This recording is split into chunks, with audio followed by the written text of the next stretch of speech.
mempersiapkan itu dana darurat ya. Nah, terkait terus kemudian ketersediaan bahan pokok juga jadi terbatas. Biaya kesehatan jadi terbatas juga. Dana bantuan keluarga juga kalau memang dirasa mampu ya gitu. Dan kadang-kadang ada kewajiban antara utang, premi, investasi ya. Jadi eh, ini hal yang jadi berat gitu. Nah, saya mengusulkan untuk dari mentor saya sendiri. Mentor saya itu udah membagi, saya gedein ya. Ini. Mentor saya udah membagi. Jadi ada hal yang important dan not important, terus kemudian ada urgent dan juga ada yang tidak urgent. Nah, saya hanya fokus aja di important dan urgent karena situasi COVID saat ini ya. Bahwa important dan urgent salah satunya adalah kita harus bisa dalam situasi COVID saat ini kita harus mengubah anggaran kita dan belajar hidup minimalis. Nah, belajar hidup minimalis caranya gimana nanti saya kasih tahu. Dan kedua, kita perlu membuat dana darurat. Ya, sebenarnya terlambat kalau situasinya pas Covid seperti ini. Terus ketiga, jangan sampai lupa important dan urgent juga adalah kita harus bantu keluarga kita. Ya.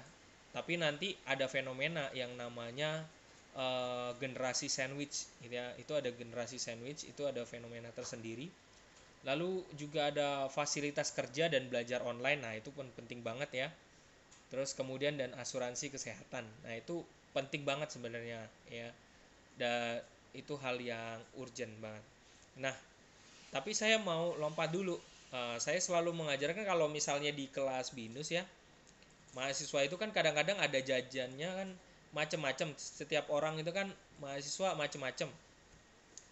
Waktu itu saya pernah ujikan ini juga waktu di kantor bersama para manajer juga ngetes bagaimana mereka menghitung pengeluaran pribadi dan juga di mahasiswa BINUS langsung praktek. Nah, andai kata di depan layar ini ada langsung sebaiknya Bapak Ibu buat ini terkait dengan keuangan, pengeluaran bulanan sebaiknya wajib buat.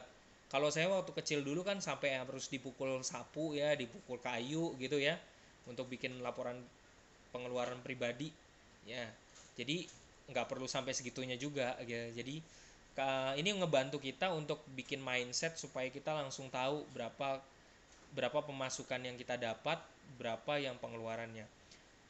Beberapa teman kantor juga belajar tentang buat seperti ini waktu itu kasih juga di kantor. Dan ini kurang lebih gambarannya. Kalau misalnya gaji misalnya 3.500.000 langsung masukin situ. Misalnya ceritanya kita punya honor gitu ya, terus kemudian masukin jualan online 400.000, terus kemudian THR ditulis ya. Terus kemudian ternyata kita mulai dicatat ada pengeluarannya. Investasi langsung kita sisihkan langsung, jangan pengeluarannya dulu yang banyak kita sisihkan. Jadi investasinya langsung masukin ke reksadana atau saham. Kemudian kita harus bayar misalnya asuransi kesehatan, cicilan rumah, listrik, cicilan kos ya. Ini cuman gambaran uang bulanan RT rumah mungkin gitu ya per bulannya, cuci mobil, cicilan laptop, tagihan pulsa, alokasi biaya bensin. Nah, jadi ketahuan tuh nanti sisanya duitnya tuh berapa. Dan ini kita harus latih ya. Memang nggak harus konsisten, maksudnya kita harus rajin banget buat enggak, tapi ini ngebantu banget supaya kita punya mindsetnya jadi lebih mudah karena kita membiasakan diri ya untuk membuat. Karena eh, jujur ada orang terdekat saya, waktu saya tanya, tahu nggak berapa pengeluaran keluargamu gitu per bulan, nggak pernah ngitung. Nah, ini kan bahaya banget ya, nggak pernah ngitung. Jadi jangan-jangan. Terus juga ada teman kantor yang pas setelah ngitung begini ternyata tuh sebenarnya gajinya tuh minus. Nah, gajinya tuh minus. Nah, ini setelah tahu gara-gara cara buatnya kayak begini ketahuan ternyata pantas kalau gua gajian kok kenapa minus terus. Ternyata tuh ketahuan gajinya cuman habis untuk di jalan doang gitu. Oke. Nah, bagaimana kita dalam perjalanan kita sekarang, nggak mungkin diantara bapak ibu rekan-rekan juga udah yang ada yang bekerja sekarang ya, bagaimana kita mengucap rasa syukur kita terhadap apa ya, eh, apa yang udah kita miliki saat ini gitu ya. Nah, namanya menghitung total aset. Nah, menghitung total aset. Nah, kalau misalnya kita hitung-hitung ya. Nah, coba kita punya aset apa aja. Nah, coba dihitung. Kita punya aset apa aja? Aset yang kita miliki. Rumah. Kalau di sini gambarannya coba dihitung yang kita punya asetnya. Ada investasi asuransi jiwa, coba dihitung berapa. Terus total tabungan kita saat ini berapa? Total uang pinjaman koperasi, misalnya totalnya yang kita pinjam dari koperasi berapa? Terus sekarang posisi uang kita di pasar saham berapa? Terus kemudian habis itu harga mobil sekarang yang kita punyai itu udah berapa harganya? Lalu harga motor Beat hari ini itu berapa? Ya. Terus kemudian harga laptop itu berapa? Harga handphone kita sekarang itu berapa? Harga total rumah kita yang kita beli itu berapa? Gitu. Jadi ini harus kita hitung ya, gitu. Sebentar ya.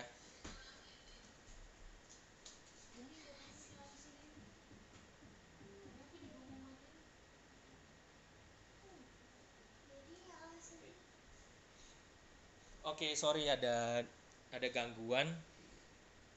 Sana sana sana. Oke. Nah, jadi ini jumlah asetnya kita total. Nah, ini kita harusnya mengucap syukur gitu ya. Jadi perjalanan kita hidup kita mengucap syukur. Oh, ini ada pertanyaan nih, sebentar ya. Tulis dulu aja ya. Saya tadi mana chatting. Oke. Saya lanjut dulu. Nanti 19 baru kita nanti bahas. Nah, selain masuk di asetnya tadi itu, terus kemudian habis itu kita masukin utang-utangnya ya, minusnya itu berapa. Nah, utang-utangnya tadi kan rumah, total rumah yang udah kita punya, terus kemudian total utang cicilan yang sisanya berapa ditaruh. Kalau misalnya kita cicil motor, harga motornya tadi berapa, terus sisa utang cicilannya berapa, cicilan mobilnya sisanya berapa. Kalau kita utang ke koperasi tadi kita udah dapat kan 5 juta. Nah, total sisa utang kita di koperasi yang udah kita bayar sisanya itu sisa berapa. Misalnya kalau cicil laptop harganya 3.500.000, terus kemudian utang sisanya itu berapa ditulis. Nah, jadi nanti akan ketahuan sebenarnya Anda dengan umur sampai saat ini punya total asetnya itu sebenarnya berapa totalnya. Kenapa harus menghitung ini? Penting banget untuk menghitung ini. Jika terjadi dalam hal keadaan darurat, Anda harus terpaksa uh, untuk membutuhkan uang dan asetnya. uh, Anda punya aset dan Anda udah tahu punya aset apa aja, Anda bisa menjualnya. Nah, kurang lebih gambarannya gitu kalimat kasar saya. Jadi total asetnya kita bisa memprediksi dengan jelas. Oke. Nah, saya lanjut ke sini sebentar ya. Stop dulu. Saya stop dulu. Tadi saya nyanyi. Oke. Laptop, handphone kenapa masuk di aset, Pak? Nah, laptop handphone masuk di aset karena kita beli kan, kita beli barang itu. Kalimat simpel saya, kita beli barang itu dan kita harus hitung suatu saat harga handphone. Contoh kita beli Samsung S10 Note ya, harganya kalau nggak salah 16 juta ya, harga 16 juta. Terus someday dalam pertengahan kita butuh duit nih, butuh uang ya, BU, butuh uang. Terus kita jual. Nah, itu harga pada saat itu berapa? Nah, maka barang yang kita miliki itu sebenarnya masih punya nilai ya. Asetnya itu masih punya nilai. Kita jual, saya nih HP saya nih, kalau misalnya saya jual lagi masih punya nilai kan, makanya saya masukin statusnya sebagai aset gitu. Uang pinjaman koperasi juga, Pak. Nah, iya benar, jadi uang koperasinya itu juga masuk ya. Nah, thank you ya. Jadi emang begitu caranya. pokoknya barang yang kita beli dan itu masih bisa dijual, punya nilai yang cukup tinggi, ya itu masih bisa bisa masuk akses ya gitu. Misalnya kayak Anda punya nanti kalau misalnya yang berharga banget, misalnya ada barang yang berharga banget, barang koleksi deh, barang koleksi yang udah tahu kalau nanti itu dijual bisa, nah makanya harus dihitung ya. Ya gak, siapa tahu nanti ada barang koleksi, misalnya sepatunya, Anda punya sepatu khusus yang Anda yang awalnya nggak berharga, tiba-tiba nanti kalau mau dijual puluhan juta, nah itu masuk di aset gitu. Jadi Anda udah langsung masukin. Oke ya, saya lanjut ya. Eh, Nah, ini saya mau cepet aja di sini. Ini saya biasanya kalau misalnya kalau gajian kita langsung eh, masukin dananya. Kalau terima gaji itu kita bagi, Anda terima gaji, Anda langsung bagi 20%-nya itu jangan diganggu gugat, masukin dana darurat. Ini strategi dulu ya caranya ya. Kemana ditaruhnya itu urusan belakangan. Jadi 20% jangan diganggu gugat, itu ditabung biasa, ditabung tersendiri, 30% masukin sebagai cadangan, dan 50% dipakai untuk kebutuhan sehari-hari. Kalau yang single itu mudah banget untuk nerapin ini ya. Tapi kalau yang udah berkeluarga bukan hal yang mudah juga, karena harus transparan ya, harus sharing, harus cerita ya. Jadi kalau yang saya lebih peruntukkan ini untuk yang khususnya masih single ya.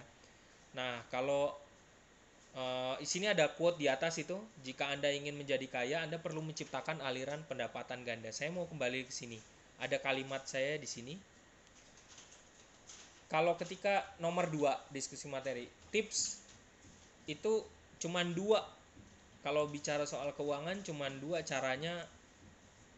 Kalau misalnya Anda cuman diminta untuk mengurangi pengeluaran atau menambah pemasukan ya, untuk mengamankan, untuk cari caranya, cari aliran pendapatan ganda. Bos Sanchez ya. Satu, saya kasih langsung tipsnya aja. Di sini ya bisa langsung survei online. Survei online itu Anda daftar dulu di PayPal. Terus kemudian setelah daftar, ini kan ada survei online-nya. Saya nggak bisa ini ya di screen-nya, moga-moga bisa screen-nya bisa kelihatan. Terus kemudian survei online ya, sebenarnya banyak yang diperuntukkan untuk orang Indonesia. PayPal dulu dibentuk. PayPal sekarang gampang banget buatnya, nggak perlu kartu kredit, tapi langsung daftar aja. Ketik aja di Google PayPal Indonesia, langsung daftar aja. Saya udah bantu teman-teman kantor juga, ada keluarga saya, adik ipar juga saya bantu untuk bikin PayPal, dan itu sangat mudah banget untuk transfer kita. Kalau misalnya nanti kita dengan survei online, kan kita dibayar dolar, nah dolarnya itu tidak langsung ke rekening kita tapi lewat PayPal dulu gitu ya. Nah, ini ada, saya memberitahu ini ada Event Global. Event Global ini bisa Anda pakai kalau lagi jadi kalau lagi waktu senggang, nggak ada kerjaan ya, maksudnya mencari tambahan, Event Global ini bisa Anda pakai. Anda bisa jadi writers, language jobs, terus kemudian ada corporate jobs juga yang biasa untuk sosial media, analitik gitu. Terus kemudian Anda juga bisa ngamatin untuk memprediksi website gitu ya. Anda bertanya, kan komponen gaji, sebentar ya, ini chattingnya kemana ya. Oke, saya lanjut dulu ya sebentar ya. Oke, kalau misalnya ini bisa untuk event global, ini bisa untuk ngebantu. Jadi kalau ada pertanyaan langsung tulis di chat aja, nanti kita bahas ya. Nah, kalau di sekolah dulu ini eh, ada untuk bikin pembukuan keuangan akuntansi ya. Entah kenapa saya dulu waktu pelajaran keuangan akuntansi itu merasa bodoh banget karena nggak mudah gitu ya. Saya tuh pusing kalau harus pembukuan keuangan, dan saya nggak bisa banget itu ngerjain sampai pokoknya nggak pernah nilai bagus lah kalau keuangan, pembukuan keuangan. Lucunya setelah udah mulai kenal pasar modal, saya mulai bisa belajar belajar buku keuangan perusahaan dengan sangat mudah gitu. Nah, itu lucunya makanya ya. Tapi nggak demen. Dan waktu kita kecil, masih inget nggak, mungkin ada nggak yang punya, ada yang bikin buku tabungan kayak gini ya, buku tabungan. Ini saya mau nampilin chattingnya sebentar. Chattingnya saya keluarin dulu. Nampilin buku tabungan ya, kayak buku. Oke, tulis saja terus nanti baru kita bahas. Nah, ayah saya ngajarin dari kecil tuh untuk bikin laporan keuangan ya. Kalau di sekolah itu ada buku tabungan, tapi sekolahnya nggak ngajarin kita cara pola menabung. Yang penting lu nabung, kayak gitu ya. Yang penting lu nabung aja di sekolah gitu. Nah, padahal duitnya tuh diputer sama dia, cuman kita aja nggak tahu ya. Tapi yang paling penting begitu kita udah keluar dari sekolah itu, duitnya ya dia udah dapat cuannya, ya duitnya mereka makan sendiri ya gitu. Terus kemudian eh, beruntungnya setelah saya udah berkeluarga, ya karena mungkin papa saya dulu galak banget ya, jadi saya bisa bikin laporan keuangan. Ini ayah saya ya, dari Timur Timur, Flores Timur, yang keras banget kalau ngajar saya dulu waktu kecil, ya luar biasa kerasnya. Dan terus kemudian saya mau lompat, ini saya lompat aja. Kalau masih ingat, di kasus di 2020 itu ada kasus, ada satu teman yang konsultasi waktu itu ke saya, nelpon, nanya, Pak itu ada investasi bodong Pak, namanya Mills Pak gitu. Terus Miles ya gitu. Terus kemudian habis itu teman-teman saya di Jogja ini pada ikutan gitu. Ternyata setelah ditangkap akhirnya ketahuan. Ternyata terus dia nelpon lagi ke saya, dia bilang, beruntung Pak saya nggak ikut, saya bisa-bisa hilang duit banyak tuh, teman-teman saya pada sekantor pada ikut kayak beginian MLM. Terus kemudian habis itu duitnya pada hilang 40 juta segala macam, duitnya pada habis ya. Mau gimana ya, ini namanya juga investasi bodong, makanya hati-hati gitu. Jangan suka untuk nanya kepada orang yang lebih ngerti, jadi jangan asal yang terhasut oleh marketing aja gitu ya. Korupsi asuransi jiwasraya ya, itu udah hal yang klasik banget ya. Nah, jiwasraya ini kenapa jadi masalah, karena dikerjain sama yang namanya Beni Cokro ya, orang yang Beni Cokro, karena khususnya PT Hansen Internasional. Nah, ini PT-nya ada tapi ternyata nggak sesuai dengan fungsinya, terus kemudian para investornya dibohongin. Lebih ngeri lagi, asuransi jiwasraya menginvestasikan duitnya ke PT Hansen Internasional dan duitnya juga eh, jadi di permainan saham dikerjain sama PT Hansen. Jadi ya akhirnya kena semuanya, merembet semuanya ya. Dan juga ada namanya, kalau di Jogja ada investasi bodong Mia Gold Trading. Nah, oke, siapa yang nggak kenal, salah satunya adalah masalah waktu itu sempat ada namanya kasus koperasi simpan pinjam Pandawa ya. Jadi waktu itu saya juga di kantor sempat, wah enak ngopi itu gitu, invest aja di koperasi Pandawa, tapi rasanya kok kayak menipu ya. Ternyata benar, ada dosen binus ya, dosen binus akhirnya curhat ke saya karena saya ya karena dia mungkin dia lihat saya ngerti, maka dia curhat, wah gue hilang 100 juta gitu ya. Terus kemudian habis itu ada juga ibu yang di Jogja ya, kebetulan konsultasi juga, ngobrol lah kita. Walaupun nggak kenal, akhirnya gara-gara saya tanya, dia akhirnya sharing. Bayangin aja ya, kalau ini kasus ya, kasus juga, gaji 10 juta tapi nggak bisa nabung sampai detik ini gitu. Makanya saya kasih tahu, udah gini, kenapa bu nggak bisa ya. Akhirnya jujur, dia jujur, saya ngebohongin suami. Pertama itu saya ngebohongin suami, kedua saya ngikutin gaya hidup gitu. Gaya hidup saya waktu itu beli mobil kemahalan, akhirnya saya ngutang, gali lubang tutup lubang. Udah bu gini, jujur deh sama suami, satu itu, kalau enggak nanti ibu pasti diceraiin. Kalau ibu udah punya 2 anak tapi sampai sekarang ibu nggak bisa ngidupin apa namanya itu, jadi biar biar suami aja yang kelola duitnya gitu. Akhirnya sekarang duitnya yang dikelola sama suaminya, pinjam di bank, mereka nyicil gitu, pakai cicilan ya gitu. Jadi itu ngebantu banget ya. Jadi perencanaan keuangan itu penting ya, sekali lagi perencanaan keuangan itu penting, apalagi kalau gaya hidupnya juga tinggi. Jadi perencanaan keuangan itu penting banget untuk mencapai tujuannya. Nah, ini siklusnya ya, siklusnya dari kita, ekspektasi siklusnya dulu ini ada masa anak-anak, jadi anak-anak juga harus sudah diajarin nabung. Nabungnya jangan jangan pakai e-wallet ya Bu ya. Bapak, Ibu, jangan pakai e-wallet, dompet digital jangan. Pakai tabungan yang celengan itu loh, yang kata yang lucu-lucu, unyu-unyu gitu ya, pakai celengan dilatih, mereka nabung. Jadi membiasakan mereka dapat feel-nya gitu, dapat feel-nya untuk nabung gitu ya, gitu. Terus kemudian tahap ke atas mulai kenal asuransi, kenal asuransi yang benar gitu, jangan sama marketingnya aja takutnya nipu gitu ya, dipelajari benar kalau asuransinya itu gitu. Terus kemudian kita mulai belajar dana pensiun.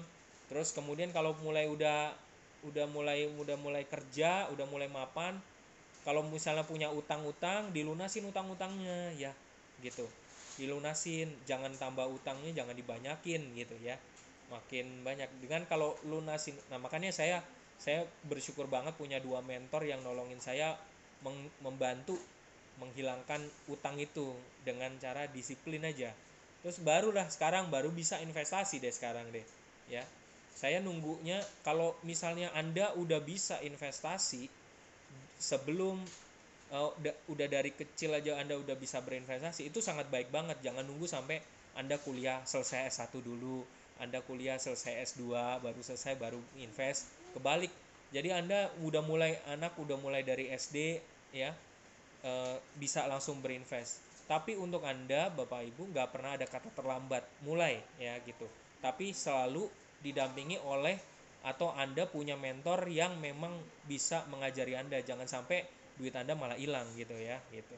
Jadi dan jujur aja ya, dari bersama saya diskusi dengan mentor saya, orang orang kalau nanti udah di masa tua Anda udah nggak produktif lagi, itu jajannya malah tambah tinggi, Jenner. Bukan jajannya tambah berkurang, jajannya gaya hidupnya tinggi, maka nanti jajannya ketika udah di masa tua itu tambah banyak lagi. Kenapa? Karena kesibukannya udah nggak ada. Terus kemudian apalagi dia kalau misalnya nggak maintain duitnya ya. Kalau mentor saya nih dua-duanya, mereka karena udah lama dalam ngatur keuangan sangat disiplin, jadi mereka di masa tua sekarang udah pada pensiun, mereka sangat disiplin terhadap keuangan mereka. Nah makanya saya cukup belajar dari para mentor saya. Ekspektasi kita pertama, kita tuh pengennya punya asuransi ya, punya asuransi kesehatan, punya asuransi jiwa. Terus kalau menikah pengennya punya biaya hidup ya, nggak ngutang-ngutang gitu ya, pengennya juga mewah ya kalau nikah gitu ya, padahal nggak harus begitu. Terus juga kalau ekspektasi kita kalau misalnya mau nanti udah berkeluarga, jadi orang tua itu kita nggak pengen dikenain oleh beban dari orang tua, padahal orang tua juga berharapnya ini namanya generasi sandwich. Jadi ketika orang tua itu udah mendidik kita lama, mereka punya anggapan bahwa tenang aja, nanti kita dibayarin sama anak-anak kita gitu. Nah itu harusnya jangan. Ya udah, karena situasi itu kita lagi hadapin, maka nanti sekarang kita berinvestasi dengan baik supaya nanti di masa tua jangan bebanin anak kita.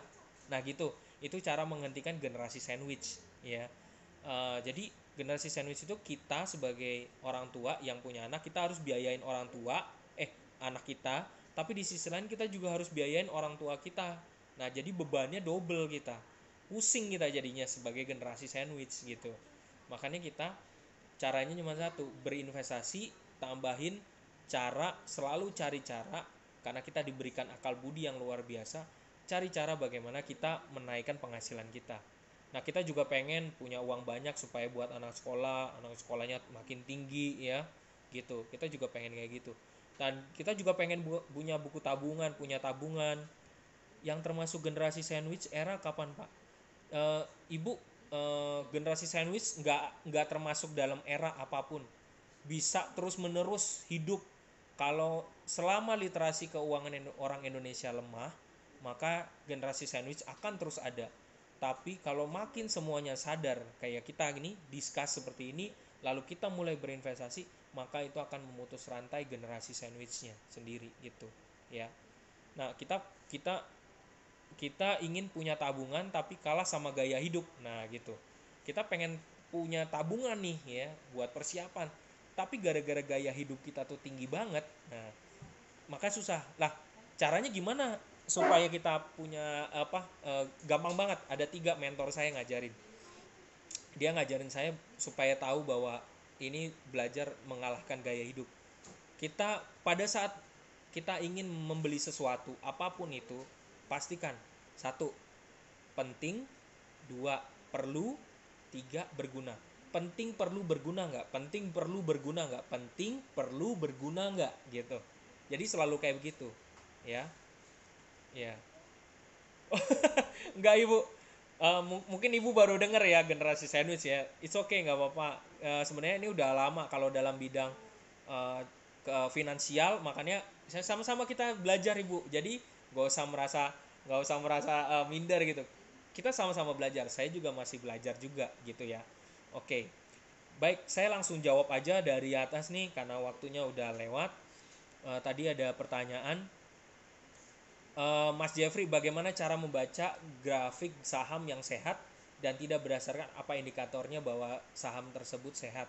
Kalau di aplikasi Bibit, saya baca indikator saham sehat berdasarkan one year return dan expense rasionya, Pak. Apa ada indikator lain? Baik, saya langsung lompat ya karena udah ngomongin saham nih.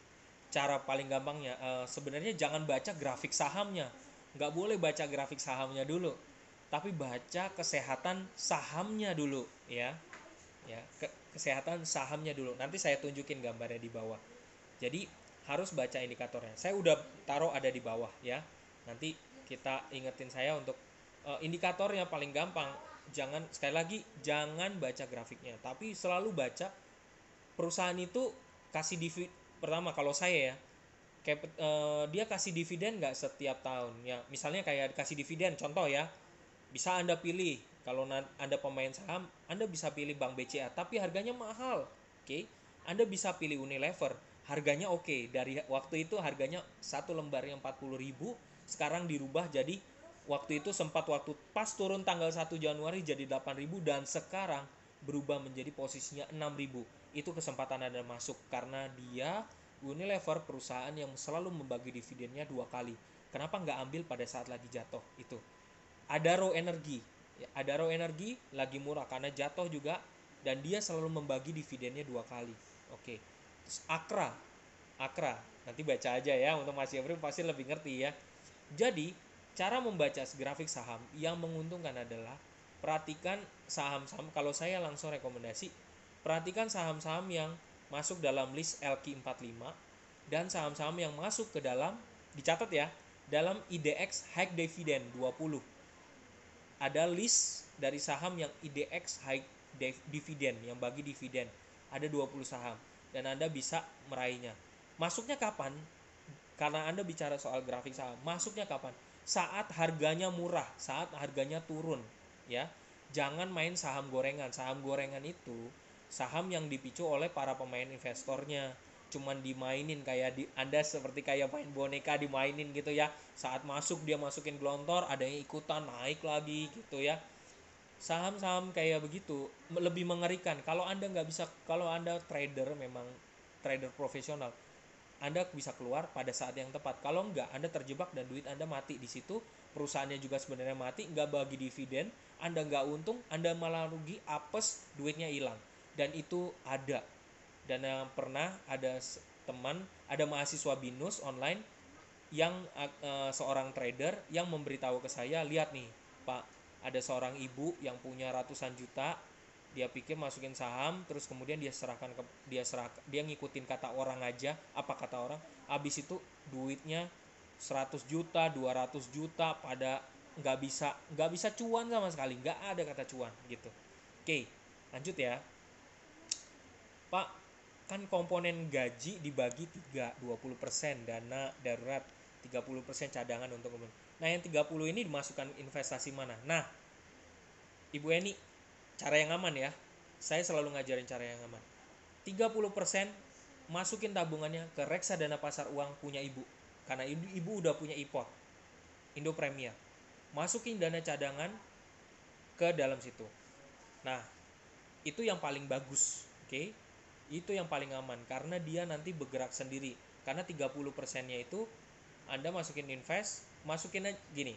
Di kenapa saya bukan merekomendasikan Indo Premier, enggak. Saya ngerasain manfaatnya. dengan Anda memasukkan ke Sekuritas Indo Premier, nanti reksadananya secara otomatis dipilihkan oleh dia. Dipilihkan oleh artificial intelligence mereka. Jadi secara otomatis ibu tinggal duduk diam, tidur aja dengan tenang, 30%-nya masuk, duitnya akan diputar. Makanya saya selalu punya prinsip, saya pelajari benar. Makanya saya nggak pernah lagi kalau pas gajian saya gaji saya nggak pernah langsung ditaruh di bank lagi, nggak pernah. Saya langsung duitnya itu diputer oleh ipot pada saat dia lagi gajian, terus kemudian nggak, berarti belum kepake kan. Nah saya masukin dulu, saya puter. Nah diputer, ibaratnya kita pegang gaji gitu kan, duit panas ya gitu. Jadi duit itu masuk dan duit itu muter, kita keluarin. Nah cuannya udah ada di situ bu. Ibu punya 30% cadangan ini, harapannya apa? 30%-nya tetap diem kan. Tapi kalau dimasukin di Indo Premier, 30%-nya akan dikelola dan akan cuan dan menjadi, saya lebih condong akan ngomong bilang gini, 30% tadi akan secara otomatis menjadi passive income ibu. Percaya. Percaya kata saya. Ada teman saya semua aja, saya nyaris banyak ajarin di kantor teman-teman yang udah mau pensiun. Jadi saya ajarin mereka karena mereka udah mau pensiun kan. Jadi strateginya harus diajarin dulu nih, tipsnya harus diajarin dulu. Invest di mana, jangan ngasal gitu. Ya, jangan langsung lompat ke main saham gitu ya. Itu kalau mereka belajar dapat sertifikat ya, jadi trader gitu nggak masalah ya, gitu. Jadi saya sarankan ibu nanti kalau ibu ini mau discuss lagi, nanti kita bisa lanjut ya gitu. Pak, normalnya penghitungan dana darurat itu gimana? Oke. Dana darurat itu 10% aja. Kalau misalnya kita nggak pernah tahu satu sama lain, kita diantara kita nggak pernah tahu gajian itu, eh, kita punya apa namanya, masing-masing gaji dari kita nggak tahu ya. Oke, karena ngomongin dana darurat, pertama dana darurat minimal minimal 3 kali, hitungannya totalnya adalah Anda mulai sekarang ngumpulin 10%-nya disisihin, tapi dana darurat itu totalnya minimalnya 3 kali gaji bulanan. Tapi maksimalnya yang paling aman adalah 12 gaji bulanan, 12 eh, apa 12 gaji bulanan Anda ya. Minimalnya 3 kali gaji bulanan Anda, maksimalnya adalah 12 kali. Contoh, ini kasus yang benar-benar nyata ya. Saya cuma share dari pengalaman pribadi. Adik saya nggak menyiapkan dana darurat. Akhirnya pada saat COVID kayak gini jadi susah kan. Andai kata dia waktu itu nabung gitu, nabungin dulu waktu dia masih bekerja, dia nabungin, dia menghimpun dana darurat, dia ngebentuk, dia hitungin, kita membuat prediksi, membuat perhitungan keuangan, maka dipastikan tabungan kita aman gitu. Dana darurat ini harus dipisahkan sendiri lagi ya. Jadi yang buat invest saham, yang buat invest reksadana itu dipisahin lagi ya, Mas Jeffrey ya. Jadi itu jangan dihitung, kalau yang buat saham, reksadana itu jangan dihitung kita sebagai dana darurat ya, jangan gitu. Ya, tapi kalau mau yang fokusin bisa juga dana untuk Ibu Heni, dana darurat tadi dimasukinnya hanya ke reksadana pasar uang. Jangan sekali-sekali dana darurat itu dimasukinnya ke saham, jangan Bu. Ya, jangan. Dana darurat itu dalam keadaan genting duit itu bisa dikeluarin. Dalam keadaan genting duit itu bisa dikeluarin ya. Jadi harus diamanin. Oke. Dan dana darurat Mas Bayu, dari pengalaman saya selalu memprediksi, selalu buat catatan sendiri. Kalau saya berusaha mengejar 3 kali gaji bulanan, dan maksimalnya saya terus berusaha supaya bisa memupuk 12 kali gaji bulanan. Bukan hal yang mudah, tapi duit itu langsung dimasukin, caranya supaya cepat berlipat ganda, compoundingnya cepat. Dana darurat itu ditaruh di reksadana pasar uang. Saya saranin naruhnya di mana, langsung to the point aja, naruhnya di IPOT, di Indo Premier, di reksadana pasar uang, karena duit itu akan diversifikasi oleh dia di banyak tempat, jadi nggak hanya satu. Mas Jeffrey cerita ke saya, katanya cuma naruh di Sukor Invest, oke? Sukor Invest hanya satu tempat. Saya nggak tahu Mas Jeffrey apakah naruhnya hanya di situ aja, tapi saya saranin kalau masukin di Indo Premier, dia udah punya artificial intelligence yang untuk membantu Anda, nggak usah pusing lagi. Nanti saya kasih tahu, di situ dia udah mengarahkan ke mana aja gitu ya. Oke, saya lanjut dulu ya. Pak, normal penghitungan dana darurat itu gimana? Tadi udah Pak bertanya kalau bagaimana kita tahu bahwa investasi yang ditawarkan termasuk penipuan. Gampang banget Mbak Noni.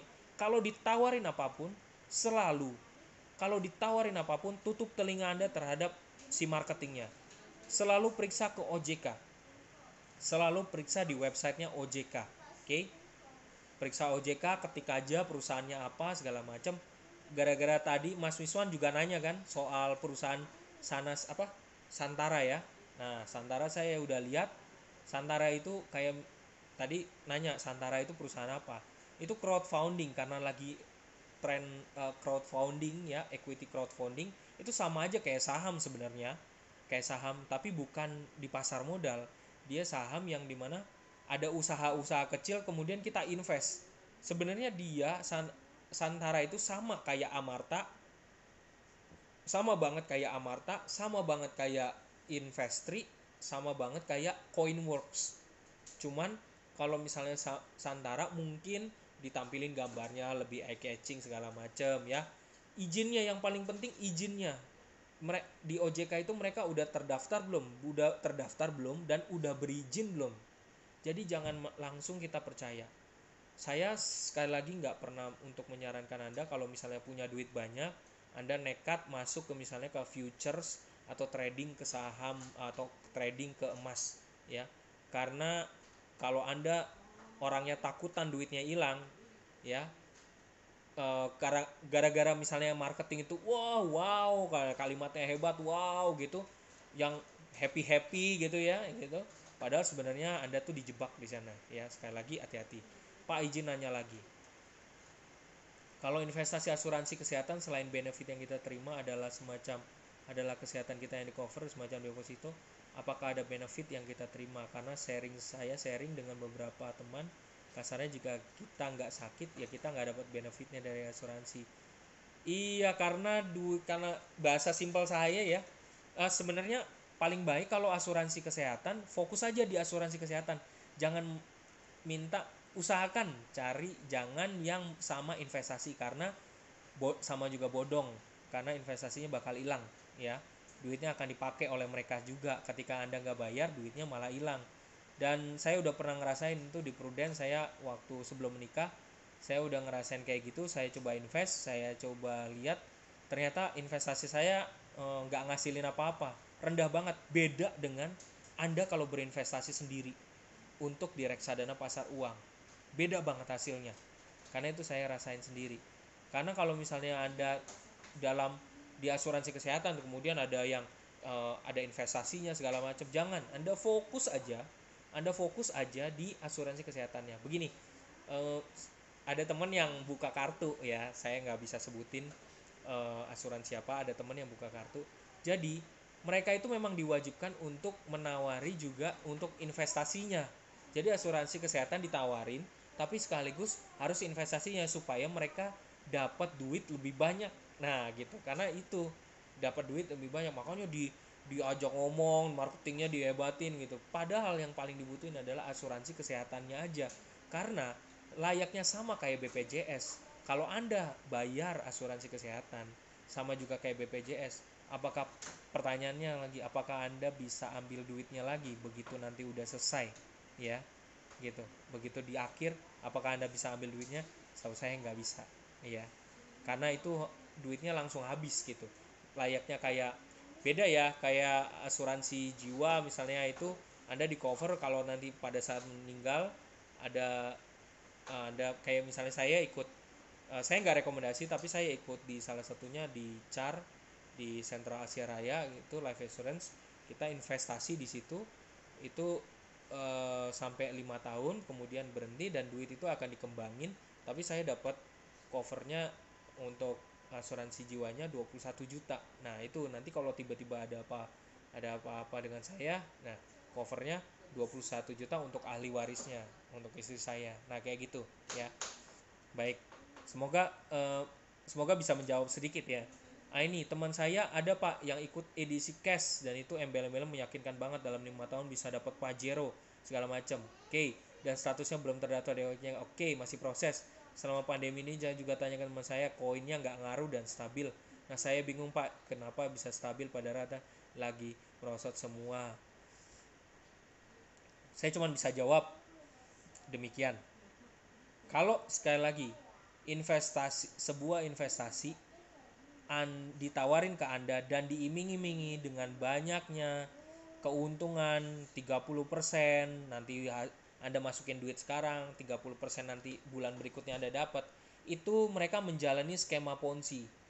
Duitnya cuma diputar-putar aja, sebenarnya duitnya nggak diapa-apain gitu. Tujuannya menipu dan itu udah terbukti gitu. Jadi hati-hati banget gitu, ya. Jadi harus sekarang gara-gara ada OJK ini menguntungkan Anda sebenarnya untuk melihat datanya, apakah perusahaan itu ada nggak di situ, terdaftar nggak. Kalau nggak ada, Anda lapor gitu, jangan diem aja gitu, ya. Dan mereka kan nerapin, kalau yang model penipuan ini kan nerapin namanya MLM ya. Jadi Anda udah invest nih, ada temen kan invest 40 juta ya, terus kemudian tawarin itu MLM juga temen Anda nanti dapat keuntungannya double juga gitu. Lihat aja, itu pasti tinggal tunggu waktu aja, habis itu pasti mati gitu ya. Oke, Ibu ini udah, terus kemudian yes, Mas Muhammad Niswan, dihimpit beban orang tua dan anak ya. Istilah granular baru keluar, terus kemudian Pak izin mau bertanya, Mas Muhammad Said Firdaus. Pak izin mau bertanya, kira-kira strategi apa yang cocok apabila kita ingin investasi di pasar modal, tujuannya untuk hitung-hitung nabung biaya beli rumah dan nikah dalam jangka waktu 5-10 tahun. Apakah lebih baik invest di perusahaan yang prospek menghasilkan dividen tiap tahun yang besar, atau capital gain yang terus tumbuh? Mas Muhammad Mas Muhammad Firdaus, uh, saya nggak bisa rekomendasi saham apapun, tapi kurang lebih gambarannya, kalau misalnya mau seperti ini, beli rumah sama untuk nikah jangka waktu 5-10 tahun, beli saham-saham yang memang udah tahu kredibilitasnya. Misalnya di saham yang masuk dalam, sekali lagi ada orang bilang beli saham yang masuk dalam kredibel. Nanti saya kasih tahu ya saham-saham apa yang memang selama 10 tahun, selama kurang lebih 10 tahun ke depan itu mengalahkan IHSG-nya sendiri. Itu ada hitungannya, ada caranya, ada hitungannya. Maka memang benar bisa investasi di pasar modal, tapi saham apa dulu yang harus dibeli? Masalahnya itu, sektor apa dulu, industri apa dulu. Percaya nggak kalau 10 tahun terakhir ternyata yang paling dahsyat yang mengalahkan pasar indeks harga saham gabungan adalah satu, finansial. Jadi semua bank, semua pinjaman-pinjaman itu bank itu berkembang 10 tahun terakhir paling tinggi di atasnya IHSG. Nanti itu ada grafiknya, saya udah kasih. Terus kemudian kedua adalah yang consumer goods ya. Itu juga bisa. Nah, prospeknya perusahaan yang menghasilkan dividen tiap tahun, bahkan dividennya 2 kali dalam setahun. Kalau bisa ya, pilih saham yang dividennya 2 kali dalam setahun ya. Dan belinya kapan? Nah pertanyaannya, belinya bukan pada saat udah terbang tinggi, jangan. Belinya kayak lagi isu kayak gini nih, isu wabah covid, nah kan investor asingnya keluar, nah jatuh kan harganya, nah Anda masuk tuh, cicil pelan-pelan satu lot, turun lagi satu lot, turun lagi satu lot, kayak Unilever aja. Unilever jatuh, beli satu lot. Sekarang nih BCA yang ambruk kan ya, dari harganya kalau nggak salah 30.000 satu lembar kertas, jadi ambruk, jadi harganya eh, jadi 27.000 terakhir ya. Itu beli satu lot karena dia mau bagi dividen nih. Nah, tapi punya nggak duitnya kan harganya kan 27.000, berarti punya nggak duitnya? Duitnya itu 2.700.000. Nah, Anda harus, tapi sekali lagi Anda harus daftar dulu di sekuritasnya ya. Oke. Investasi ke bidang komoditas gitu, Pak. Mas Bayu, Pak, menurut Bapak tentang investasi ke bidang komoditas. Nah, ini yang saya bilang, kemarin saya ditawarin komoditasnya emas. Tapi dia udah marketingnya udah hebat banget. Saya bisa Pak, Bapak punya nggak duit 200 juta? Saya kembangin Pak, dalam 3 tahun duit Bapak banyak. Serius, penasaran dalam hati saya, lo sendiri ngerti nggak literasi keuangan gitu ya. Gemes juga gitu kan, dia namanya juga marketing ya kan gitu. Lo sendiri keuangannya gimana, bisa nggak? Kok bisa prediksi? Nggak bisa. Kalau Anda nggak paham betul, nggak paham tentang investasi hal komoditas, jangan sekali-sekali nyemplung ke sana. Duit Anda dijamin hilang. Duit Anda dijamin hilang, ya. Gitu. Jadi jangan terlalu nekat gitu. Kita cari aman. Cari aman yang paling aman nanti itu ada. Anda yang paling gampang, paling enak reksadana pasar uang. Udah, kalimat saya itu doang. Reksadana pasar uang. Deposito bisa, deposito tapi Anda punya 8 juta dulu. Kalau reksadana pasar uang Anda cukup punya 100.000 ya, gitu. Lanjut ya. Saya sebagai pekerja freelance itu gimana, Pak? Kadang gajinya tidak pasti menurut Bapak menentukan. Oke, gini, Mas Pesona ya. Saya saranin karena pelan-pelan ngumpulin dana daruratnya, ya saya bilang, ini kasus khusus. Anda pekerja freelance, duitnya gajinya gak tetap, terus cara masukinnya gimana? Jangan taruh di bank. Di bank itu Anda dipotongnya 12, kayak di Cim Niaga 12.000, kalau di bank BCA 15.000 per bulan. Ya. Anda masukin aja ke reksadana pasar uang, gak ada adminnya sama sekali, gak ada pajaknya sama sekali, karena mereka tidak pernah menghitung dihitung sebagai potongan pajak, ya. Jadi masukin ke reksadana pasar uang. Itu tempat yang paling aman, ya. Anda tabungin aja, Anda masukin di situ duitnya, duit panas Anda itu dan kalau nanti lagi perlu langsung bisa keluar, ya. 2 hari biasanya reksadana kan karena masuk ada proses, tapi kalau Anda ikut bisa di iPod Pay-nya, Anda hari itu misalnya masukin 5 juta, terus perlunya 2 juta, 2 juta hari itu juga keluar. Jadi nanti biar diproses sama mereka karena Anda menggunakan iPod Pay. iPod fee bulanan, komisi withdraw berapa, Pak? Oke, ini kita Mas Wiswan ngomongin mana dulu nih? Kalau reksadana pasar uang nggak nggak kelihatan berapa fee-nya karena dia udah masuk ketika anda daftar ke situ, terus kemudian direkomendasikan reksadana pasar uangnya, itu fee-nya udah fee referral artinya udah nanti mereka biayanya udah mereka atur, jadi nggak akan kelihatan. Yang paling penting adalah Anda dapat cuannya. Oke, Anda dapat cuannya. Tapi kalau Anda main sahamnya, semua sekuritas yang memainkan saham pasti ada fee masuk, fee keluar, ya. Itu harus dihitung lagi, Mas Wiswan. Harus praktek, harus latihan. Nggak bisa. Saya sendiri aja masih terus belajar. Saya udah di dunia saham, saya udah 2 tahun. Saya juga masih terus belajar. Waktu pertama kali itu bodoh banget, bener. Duitnya minus terus malah, ya. Tapi sekarang mulai belajar pelan-pelan, mulai ngerti caranya gitu. Mas Iswan, BNI Sekuritas fee bulanan. Is okay, berarti nggak apa-apa, bagus dong, ya kan? Gitu, ya. Is okay, nggak apa-apa, gitu. Bisa juga, gitu. Kalau setiap sekuritas ada fee-nya masing-masing. BNI Sekuritas ada reksadananya nggak, Mas Miswan? Boleh suaranya dikeluarin, Mas Miswan?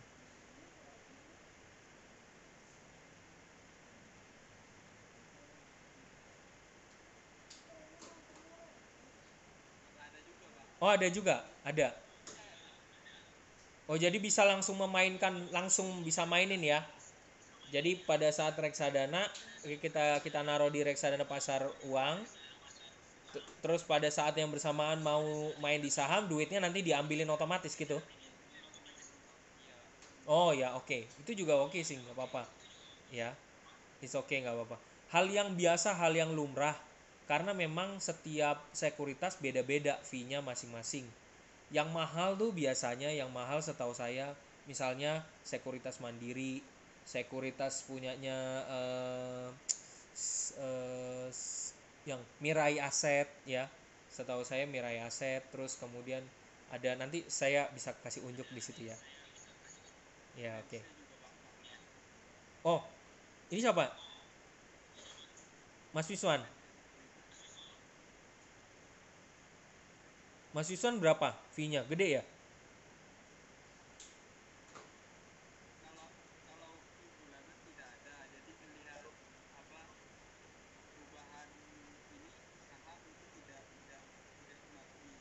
Iya. Oh, begitu ya. Oh iya. Nah, itu memang udah prosedurnya ya. Udah memang prosedurnya ya. Gitu.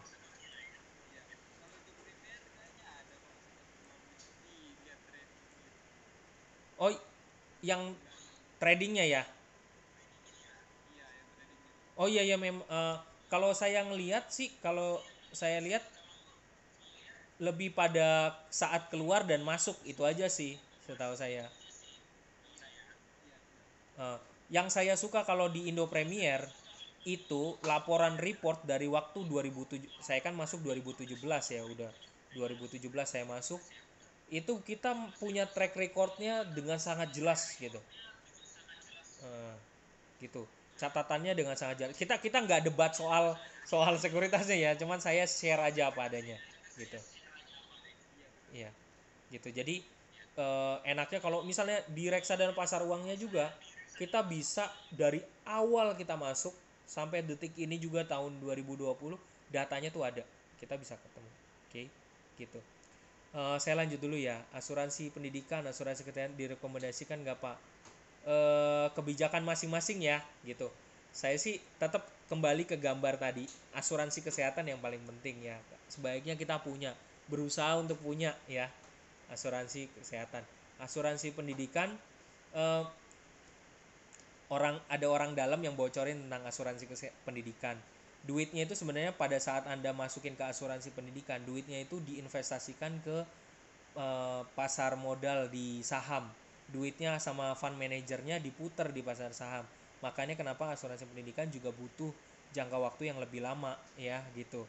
Karena diputer. Nah, akan mengerikan kalau situasinya seperti asuransi jiwasraya gitu masalahnya. Ya. Makanya makanya harus dipelajari benar.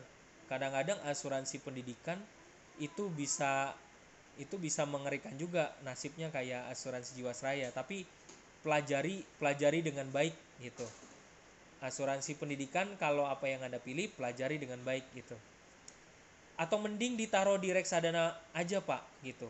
Boleh aja, itu malah lebih, kalau Anda termasuk profil resikonya termasuk yang mau cari aman banget, takut duitnya hilang, mendingan taruh reksadana pasar uang aja, karena duitnya terus naik, nggak pernah grafiknya turun. Duitnya terus terus naik, nggak pernah turun. Sekali lagi, untungnya mungkin sedikit tapi duit Anda aman gitu. Nah, ini ada gimana kalau lebih memilih invest LM, logam mulia Pak, daripada di pasar modal?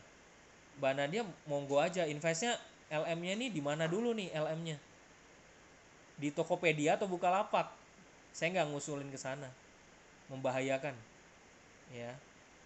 Jangan titip duit untuk investasi logam mulia melalui online, terus melalui Tokopedia atau Bukalapak. Eh, Nasib ini kelihatan banget dari mahasiswa binus yang reguler, yang kadang-kadang nunjukin ke saya, Pak saya invest logam mulia lewat online gitu ya, terus kemudian itu membahayakan banget. Mendingan langsung invest logam mulia, beli aja langsung di Antam gitu ya, beli di apa namanya, kalau di onlinenya di Pos Indonesia kayaknya ada onlinenya ya, atau di Orori gitu ya, itu ada, itu dicicil gitu di Pegadaian juga bisa gitu ya, lebih enak lah kalau kayak gitu ya. Tapi lebih enak, sekali lagi mentor saya ngajarin jangan pernah yang kalau nyicil-nyicil, yang investasi logam mulia nyicil-nyicil, tapi jangan yang harus bonafit dikit lah gitu, yang Pegadaian lah gitu ya. Jangan beli yang di Bukalapak, Tokopedia gitu ya. Kalau misalnya Tokopedianya misalnya jebol gitu kan ya, nanti lihat aja kayak gitu. Makanya mahasiswa binus yang habis itu saya tunjukin kayak begitu, habis itu mereka keluarin duitnya nggak jadi gitu. Iya, karena ya beresiko banget itu. Tingkat keamanan di IPOT gimana Pak? Misalkan 20 dana cadangan langsung masuk ke IPOT, yang terburuk apa? Eh, yang terburuk memang setiap investasi kan pasti punya resikonya ya. Setiap investasi ada resikonya. Yang kalau saya sih tekniknya gampang. Kalau tiba-tiba di IPOT ada masalah, udah duitnya keluarin aja seperti biasa. Klik tombol, keluarin aja semuanya. Kayak kemarin MNC saya, jadi gini kan, gara-gara asuransi Jiwasraya, terus kemudian dampaknya kemana-mana kan, semua sekuritas diperiksa. Saya nggak tahu apakah Bapak Ibu tahu nggak, semua sekuritas diperiksa, termasuk reksadana sekuritas, termasuk sekuritas MNC punyanya Haritanu Wijaya ya. Haritano Wijaya, Haritano Sudibyo ya, Haritano Sudibyo. Nah, karena dia konglomerat, maka dia diperiksa. Nah, sekuritasnya dihentikan semua MNC. Salah satunya di reksadana pasar uang yang direkomendasikan oleh IPOT adalah MNC sekuritasnya, bagian reksadana pasar uang. Akhirnya karena dimatikan, maka satu reksadana punyanya punyanya itu dimatikan, dan kita langsung aja, saya santai aja, oh ya udah mereka nggak bergerak lagi karena udah dimatikan kan, ya udah tinggal keluarin aja duit saya, udah gampang, semudah itu ya. Kalau di reksadana pasar uang keluarin aja, semudah itu kok, dibandingkan kalau anda main di saham nggak bakal bisa. Kalau deposito nunggu, nggak tahu ya, ada penaltinya kan kalau misalnya tiba-tiba anda butuh uang ya, ada kena penalti pajaknya kan juga ya. Kalau andai kata begini, saya ibaratkan begini, waktu itu saya pernah masukin deposito, kan duitnya harus 8 juta, saya ngitung banget, duitnya itu keuntungannya cuma 80.000. Tapi kalau anda masukin 8 juta di reksadana pasar uang, itu lebih daripada 80.000 per bulan. Nah gitu kurang lebih. SBR itu harus nunggu, nggak apa-apa sih, boleh juga, tergantung Ibu Heni aja. Kalau mau aman banget, Ibu Heni ini tipenya ketahuan banget. Ibu Heni tipenya kayaknya mohon maaf ya Ibu ya, generasi old yang lebih suka untuk kayak apa namanya, real asset.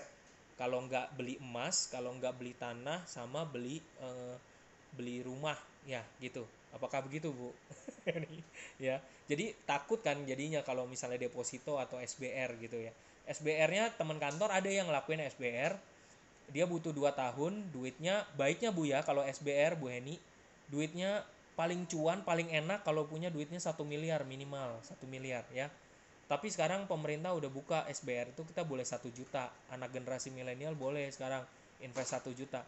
Tapi Bu, investnya kalau di SBR cuma 1 juta, ya elah, ecek-ecek Bu cuannya gitu ya. Mohon maaf saya meninggal ya, nggak apa-apa Mbak Nabila. Terus kemudian robot autopilot, aduh Mas Suson, robot autopilot forex nih ngeri banget nih ya.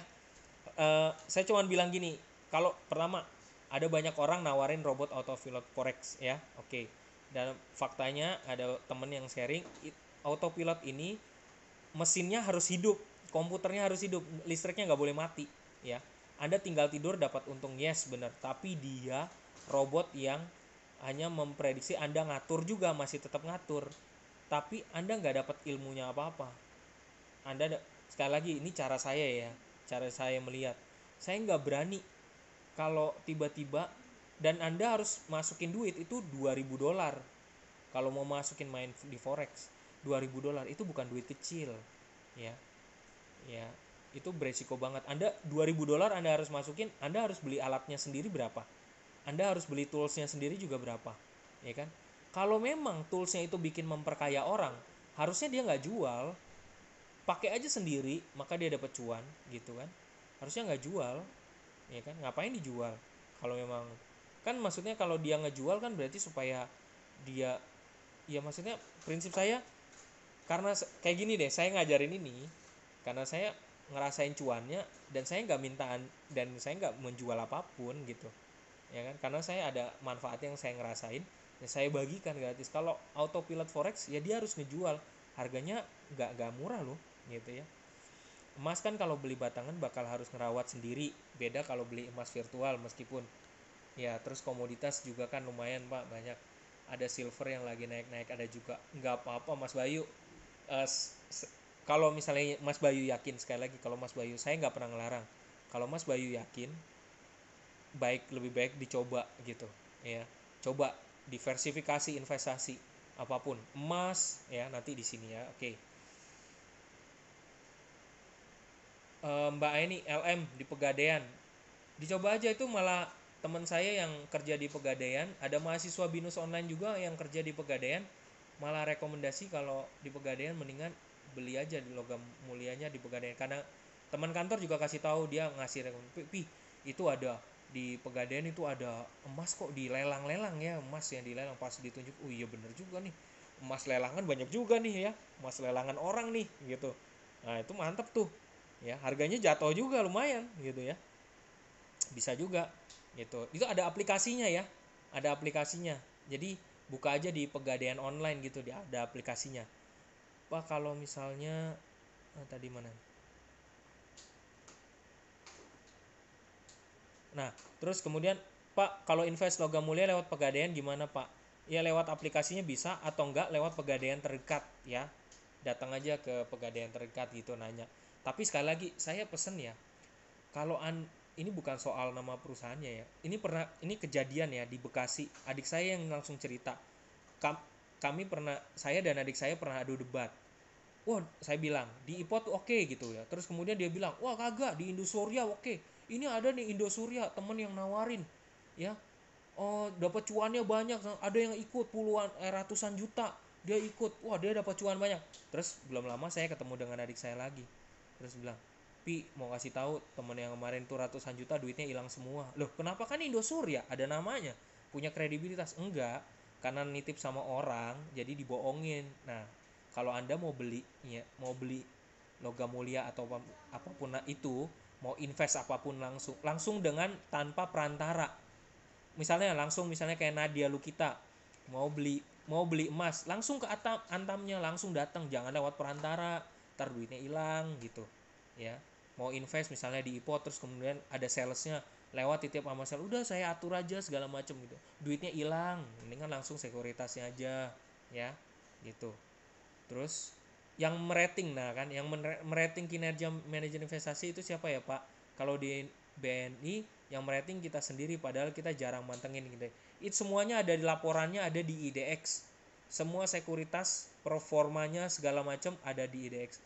Dan bisa dibayangin di IDX dibuka, anda semua bisa buka di idex.co.id, dan di situ ada tulisannya sekarang udah dikasih ada pilihan khusus, tombol khusus buka rekening online. Nah, dia hanya merekomendasikan beberapa saja yang menurut mereka layak buat orang Indonesia untuk investasi ya. Nah, gitu ya. Mas Miswa, nanti kita diskusi lain soal kinerja, nanti ada caranya untuk ngelihat ya. Oke, ada deadline. Oke, Mbak Noni, nggak apa-apa ada deadline ya. Oke, ketika lagi saham lagi turun gini dan kita sudah terlanjur invest, eh, udah saham, Mas Jeffrey udah beli, mohon maaf boleh sharing sedikit nggak, beli saham apa?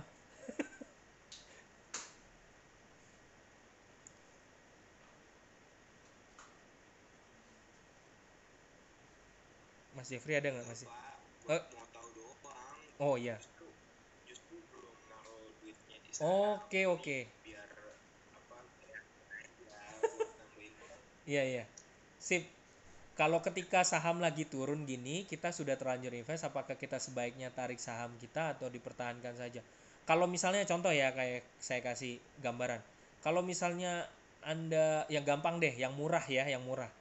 Kalau Anda beli Unilever ya, terus sahamnya jatuh anjlok ya, belum bagi dividen, sebentar lagi mau bagi dividen, Anda mau tarik atau mau tambahin dananya ke situ? Jika Anda punya, yang paling penting kalau di saham itu Anda harus punya dana cashnya, itu paling penting, dana paling aman, dan harus ada dana cash, dana untuk nyuntiknya. Jadi kayak sekarang, lihat aja, ketik aja di Google UNVR IDX, dia dalam. Justru malah Anda ketika punya dana yang masih segar, dana cash, Anda beli cicil ke dalam, makin turun makin dalam, makin cicil makin dalam. Karena nanti ketika situasinya Covid udah selesai, maka investor asing dari Cina sama Amerika masuk lagi ke pasar modal, dia akan langsung menaikkan saham itu. Begitu. Ya, pas banget nih momennya. Mau bagi dividen kan? Maret April nih mau bagi dividen. Nah, situasinya Covid, investor asingnya lagi mencelat nih. Nah, itu momen banget, ya. Aslinya kalau situasinya baik-baik, mereka tuh sekarang nih udah geber nih. Udah masuk nih duitnya, udah geber, tapi banyak yang lagi ditinggal karena mereka lagi keluar. Khusus buat kenapa turun banget, karena kebanyakan juga lucu ya, maksudnya investor asing tuh banyak banget yang data. Jadi gini, ada mahasiswa binus online yang tinggal di Bali, suaminya orang Perancis ya. Terus kemudian dia sharing, iya kemarin ini Covid langsung tarik duit banyak dari pasar modal gitu, karena takut duitnya. Nah berarti kan sebenarnya dia lagi butuh duitnya gitu ya, karena dia takut nggak aman di Indonesia, karena memang dia bukan warga negara Indonesia gitu. Jadi dia takut gitu. Nah, itu kayak gitulah kurang lebih ya. Oke. Terus saya ini lanjut dulu ya. Ini supaya terima kasih untuk pertanyaannya, nanti langsung. Nah, alokasinya gimana? Kalau Anda punya gaji minimal 10% masukin dana tabungan. Kalau ada punya kewajiban rutin cicilan, lunasin. Oke. Kalau ada utang, lunasin. THR, kalau dapat THR jangan langsung dihabisin ya. Sebaiknya kalau misalnya Anda yang masih single, kalau dapat THR langsung aja diinvest aja, masuk. Anggap aja duit tutup mata lah gitu, masukin ya gitu. Selagi Anda masih single ya, karena kan Anda butuh juga buat merit nanti atau buat persiapan dana darurat. Tiba-tiba kalau situasi genting, Anda udah siap nih.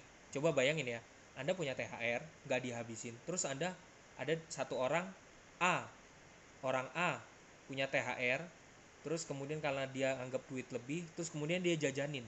Oke. Duit orang B ngelihat THR, ada THR, dia nggak jajanin, dia masuk di invest, masuk di reksadana pasar uang ya, terus diinvestasikan. Sebenarnya kalau hitungannya lebih lebih enak yang mana sebenarnya, kalau dia masukin ke invest. Jadi uang THR-nya yang utuh tadi akan dikembangin jadi lebih banyak, bukan berkurang. Sedangkan yang konsumtif tadi, yang A, itu duitnya langsung hilang ya. Gitu kurang lebih. Nah, dana darurat sekali lagi, ini tips ya buat rekan-rekan yang masih freelance maupun eh, kita usahakan selalu buat dana darurat dulu, 3 kali pengeluaran, minimal 3 kali pengeluaran bulanan. Jangan pernah resign dari tempat kerja kalau belum jangan nekat juga keluar dari tempat kerja kalau belum membentuk dana darurat ini. Itu aja saya ancam itu, karena itu membahayakan banget Anda nggak membentuk dana darurat ya. Tuh, Ibu ini Pak, ini saya salah satu yang jarang follow up kalau saya invest. Kalau mau beli saham semacam Unilever atau BCA gitu, tipsnya bagaimana ya Pak untuk memulai? Ibu ini harus intens dulu nih, harus ngelihat ya. Oke, kebetulan saya ini kan ada gaji pokok plus ada bonus project, di mana bonus project ini yang tidur Bu. Pertama ya saya usul, jangan langsung main di saham Bu, ini sayang duitnya, ntar amsyong ntar ya gitu. Taruh di reksadana pasar uang yang aman, invest di sana paling aman banget gitu. Udah, nggak ada yang lain gitu. Ya, terus kemudian, karena kalau reksadana pasar uang ketika lagi situasinya lagi genting banget, ibu langsung cairin, langsung bisa cair gitu ya. Gitu. Mumpung momen sekarang lagi rendah, iya bener Bu, lagi rendah, tapi ibu lagi masalahnya, ibu baru mau daftarnya sekarang atau mungkin mau mulainya sekarang, ini udah terlambat banget sebenarnya. Momennya rendah banget itu kemarin Bu, udah tanggal waktu pertama ada peristiwa COVID pas di Jakarta kemarin, itu udah jatuh banget. Oke, gitu. Oke, jadi tetap lanjut main di pot aja ya. Siap. Gitu ya. Ibu nggak usah sungkan untuk, karena banyak yang di kantor saya juga main di ipot. Nanti ibu kalau mau tanya jangan pernah sungkan untuk nah, kalau invest di reksadana kayak ipot dalam ratusan ribu gitu, dapat untungnya lama nggak Pak? Mas Pesona, kalau Mas Pesona cuma, nanti saya kasih tahu nih, saya langsung ya. Ini saya lompat dulu ya karena udah ngomong ini. Ini kita bisa, ini aplikasi yang saya cerita. Kalau misalnya ini semacam asuransi, sangat bagus banget. Ini sebagai buat solusi gitu ya buat kita. Kalau misalnya kita nggak punya asuransi kesehatan, ikut aja ini ya. Karena ini membantu kita gotong royong bareng, cuman minimal 10.000. Anggota keluarga kita misalnya berapa? Ada 3, ada 5. Ya udah, 5 kali 10.000. 5 kali 10.000. Nah, itu berarti kita bisa invest segitu. Nanti kalau misalnya ada punya penyakit, cancer segala macam, kita dapat sekali kesempatan untuk kita punya sekali kesempatan untuk invest untuk dapetin ininya, uh, dana biasanya 80 sampai 100 juta gitu. Nah, terus kemudian ini dana cerdas, kelola investasi Warren Buffett saya lewatin. Nah ini saya bilang sahamnya, kalau saham minimalnya 100.000, kalau deposito 8 juta, kalau properti biasanya di atas 300 juta, mungkin 200 juta udah dapat bisa beli cicil ya, KPR. Kalau reksadana minimal 100.000, kalau obligasi minimalnya sebenarnya paling cuannya itu 1 miliar, tapi kalau sekarang trennya 1 juta bisa, tapi cuannya dikit banget. Emas lebih baik beli emasnya fisik, oke, gitu. Dan yang sekarang paling tren juga adalah fintech. Nah, fintech sekali lagi tadi Mas Miswan tanya Santara. Mas Miswan, saya cuma titip pesan. Periksa dulu ke OJK fintech. Ketik aja di Google daftar perusahaan fintech yang udah terdaftar. Di bulan Maret ini udah datanya udah keluar. Jadi silakan periksa. Yang paling fintech ini banyak banget jenisnya. Ada yang nawarin duit, ada yang peer to peer lending, ya, ada yang kita pinjam duit, macam-macam, ya. Ada kayak Investri, ya. Fintech tuh macam-macam, silakan dipelajarin. Harus pastikan terdaftar dulu fintechnya di sini, ya. Hati-hati kalau sekarang nih lagi trennya. Sekarang orang Indonesia khususnya sekali lagi saya bilang kan dalam 10 tahun terakhir bidang keuangan adalah yang paling tinggi, finansial adalah yang paling tinggi. Maka jangan kaget di Indonesia fintech jadi banyak, jadi tempat orang buat narikin duit, ya. Ada teman saya bikin perusahaan fintech keuangan karena mungkin dia berpikir bahwa di situ nanti banyak duit. Kita ngimpun dana orang, iya bener ngimpun dana orang. Kalau dilariin gimana, ya kan? Nah kalau dilariin, nah sekarang OJK-nya tertib. OJK-nya tertib. Begitu ada yang mau dirin fintech, maka akan diminta suruh kayak gini nih, suruh edukasi keuangan. Nah, jadi orang kan nggak betah jadinya ya, suruh ada kreditnya. Jadi mereka yang bangun fintech itu ada tuntutan kewajiban sekarang harus ada edukasi keuangan ke orang-orang, dan itu akan dihitung sebagai kredit. Kalau enggak, nanti fintechnya akan dicopot. Nah, izinnya akan dicopot dan terdaftarnya juga akan dicopot karena itu penting banget. Nah, salah satu teman saya di kantor itu nyoba aplikasi ini, Investri. Di antara ada yang nanya kan sama saya tadi, Coinworks gimana Pak? Amarta gimana Pak? Investri gimana Pak? Di antara Coinworks, Amarta sama Investri, yang detail banget datanya adalah Investri. Data perusahaannya detail banget, alamatnya di mana detail banget. Kita minjemin, ini tingkatnya adalah kita minjemin perusahaan itu duit, kita invest duit. Teman kantor saya invest 30 juta, siapin 30 juta, dia sebar duitnya 30 juta ke beberapa perusahaan. Dan perusahaan yang dipilih hanya perusahaan yang grade A+. Grade A+ itu berarti dia yang ngembaliin duitnya tepat waktu, yang nggak ngundur-ngundur, ya. Dan ini data Investri lebih detail gitu. Cuman ini resiko ya, karena kita minjemin duit, peer to peer lending, kita minjemin duit buat perusahaan itu, ya. Jadi hati-hati. Kalau kita pemainnya hanya biasa aja, ya udah reksadana pasar uang aja udah cukup, oke. Kalau investasi trading binomo, aduh jangan, Mas Yusuf, jangan binomo, aduh duitnya hilang, ya. Binomo itu tradingnya binomo, trading binomo itu beda banget sama pasar modal di Indonesia. Kalau kita beli surat di pasar modal di Indonesia ya, kalau trading binomo cuman buy or sell, kita gamblingin duit kita. Siapin, Anda harus punya siap $2.000 ya. Terus kemudian digamblingin duitnya, mau buy or sell. Oke? Buy or sell, buy berarti kalau dia terbang ke atas, Anda mencet buy, berarti kalau cuan ya Anda dapat langsung. Tapi kalau misalnya saya udah ngerasain kayak gini nih, begitu karena Anda padahal nanti gerak grafiknya ke atas, tapi Anda mencetnya sell, maka duit Anda $2.000 itu akan langsung hilang juga gitu. Dan Anda bukan, lihat deh di instruksi di bawahnya. Permainan binomo, investasi binomo itu beresiko tinggi. Jadi kalau duit Anda hilang ya udah, dia nggak mau tanggung jawab gitu, udah aja gitu ya. Kalau dilihat di YouTube banyak banget cuannya. Iya, kan dia yang ngatur, sistemnya yang ngatur kan duitnya gitu. Binomo buat sedekah. Olim Trade aja Mas. Mas Jeffrey, saya udah ngerasain main Olim Trade, main AQ Option, main Bitcoin, ya. Binomo saya nggak mau karena udah ngerasain itu. Dan saya terus kemudian masuk di pasar modal, saya belajar di sekolah pasar modal dan ngerasain ternyata aduh lebih tenang mainnya di pasar modal. Dah, intinya gitu aja ya. Oke, lanjut ya. Nah, ini saya yang ikutin ini ada Indolife, Car Life Insurance, Reksadana iPod, saham. Saya juga mupuk dana yang tadi saya bilang. Kumpulin duitnya kita di survei online ya.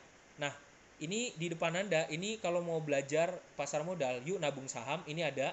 Dan itu banyak sekuritasnya. Pertama, tapi sekuritasnya belajar. Nah, belajar dulu, perhatikan dulu, pastikan dulu sekuritasnya ya. Sekuritasnya yang kredibel.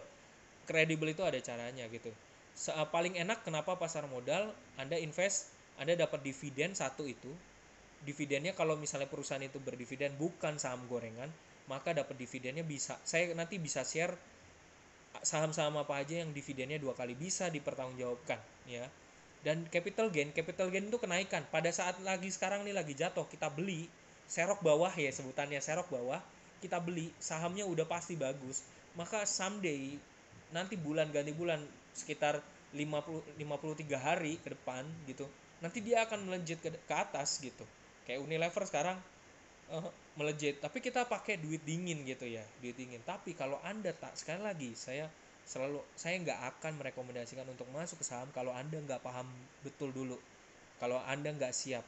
Lebih baik reksadana pasar uang, diemin duit Anda tidur dengan tenang, duitnya cuan bergerak sendiri. Kalau di saham kan besok kita harus pikirin, atau nggak nanti sebulan lagi kita harus pikirin ya kan, kita harus punya strategi ya kan gitu kalau kita main sendiri ya. Saya sih nggak condong untuk Anda titip orang gitu, nggak suka saya, membahayakan kalau Anda mau titip orang.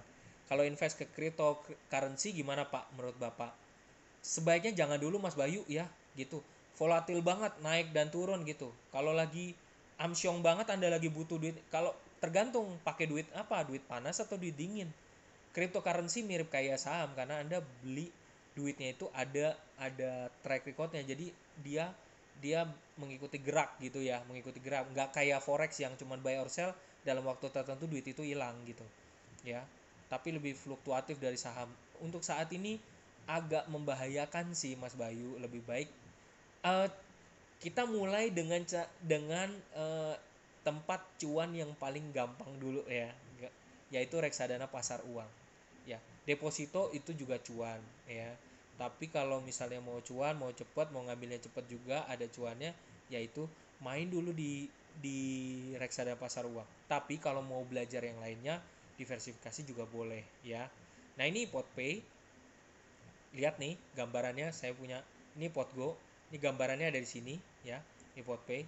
Lihat deh, ketika Anda daftar di iPod, sekali lagi saya tidak rekomendasikan tapi berdasarkan pengalaman, ketika Anda mendaftar di Sekuritas Indo Premier, maka artificial intelligence akan menitipkan duit Anda ke satu BNI yang di bawah ini ya, kiri kanan bawah ya. BNI dana pasar uang, Mandiri Investa pasar uang, Maybank dana pasar uang, Pinnacle Money Market Fund, Premier pasar uang, Principal Cash Fund punyanya Siamin Niaga, Sukor Invest punyanya Mas Jeffrey Gunawan ya, dan Selendra Dana Kas. Ini udah direkomendasikan oleh mereka berdasarkan artificial intelligence. Yes, Mas Jeffrey, itu adalah iPod Pay. Dimana ketika Anda mendaftarkan di Sekuritas Indo Premier, maka duit Anda akan diputar secara artificial intelligence, diarahkan kemana mereka. Lihat deh, 1 bulannya cuannya segitu. Oke, kalau didiemin 1 tahun lebih tinggi kan daripada deposito. Lihat nggak? Kelihatan kan? Ya, jadi bisa dibayangin. Oke, mau realnya lihat ini. Nah, ini bentuknya, contohnya, realnya. See? Oke, di sebelah kanan, di sebelah kiri atas adalah reksadana. Itu ada AVG value, itu adalah duit yang masuk, totalnya 23 juta. Oke, ini cuma sampel. Terus kemudian habis itu market value-nya yang berkembang terus. Reksadana pasar uang selalu naik. Nah, totalnya 23.416. Di kanannya adalah itu adalah cuannya yang kebetulan saat itu lagi belum diambil. Aslinya nanti bisa diprediksi berapa dalam 1 tahun, berapa dalam 2 tahun. Itu cuannya yang bisa diambil. Nah, ini cuannya. Yang di atas ini kenapa minus? Karena ini reksadana saham, ya. Reksadana saham, Anda mempercayakan duit Anda untuk dimainkan oleh fund manager, bukan Anda. Nah, yang di kanan bawah adalah sahamnya. Anda bermain langsung. Kalau di IPOTPay, Anda ketika duit Anda lagi diem, lagi nggak dipakai, dia akan bergerak secara otomatis, artificial intelligence-nya dimainkan di reksadana pasar uang. Tapi sudah begitu pada saat Anda lagi mau beli saham, misalnya di situ BBRI, Telkom, sama Unilever, ya, Anda eh, langsung bisa saat itu juga ngambil, dipakai duitnya. Di situ kelihatan banget kan, Telkomnya minus ya, Telkomnya minus. Sekarang minus dalam banget nih Telkom nih, ya. Pertanyaannya, Telkomnya performanya bagus nggak sebenarnya sahamnya? Sahamnya bagus, dia belum bagi dividen dan dia lagi jatuh dalam. Nah, kenapa nggak ngambil gitu aja sih? Unilever, ya, saham yang bagi dividennya 2 kali, oke, ya, itu sekarang lagi jatuh dalam. Kenapa nggak diambil? Unilever, bagi ini ya, bagi rahasia ya, Unilever paling bagus kalau dibeli di bawah 7.300. Oke, saya bagi rahasianya. Saham Unilever itu punya harga wajarnya di 7.300. Maka selagi di bawah 7.300 diambil. Makin jatuh ke 4.000, makin jatuh ke 3.000 diambil, ya. Karena saham itu ya baik-baik aja, ya, saham baik-baik aja. BRI juga, BRI itu baiknya di bawah, kalau BRI itu juga di, kan posisinya di bawah 3.000 diambil, ya. Nah, gitu. Oke. Nah, ini adalah grafik yang saya bilang, eh, sektor saham yang bergerak, sektor saham yang mengalahkan IHSG, ya, indeks harga saham gabungan.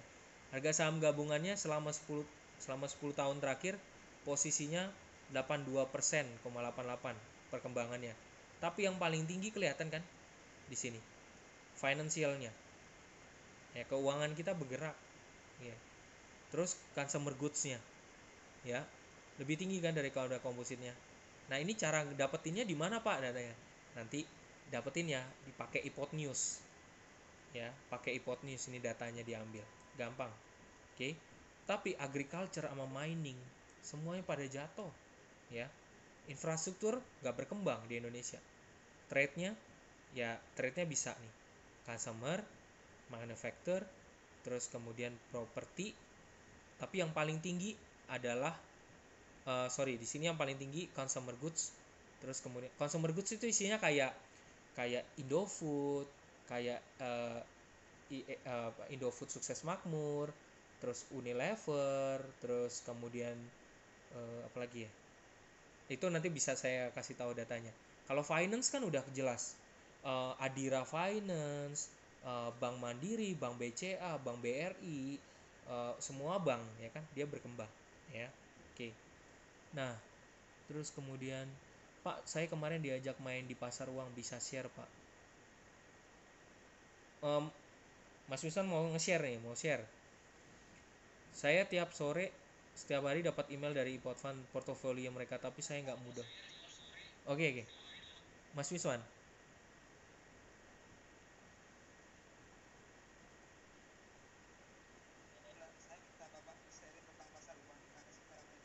Oh, ajak-ajaknya di mana? Ajaknya mainnya di mana? Reksadana apa yang ditawarin? Reksadana pasar uang apa?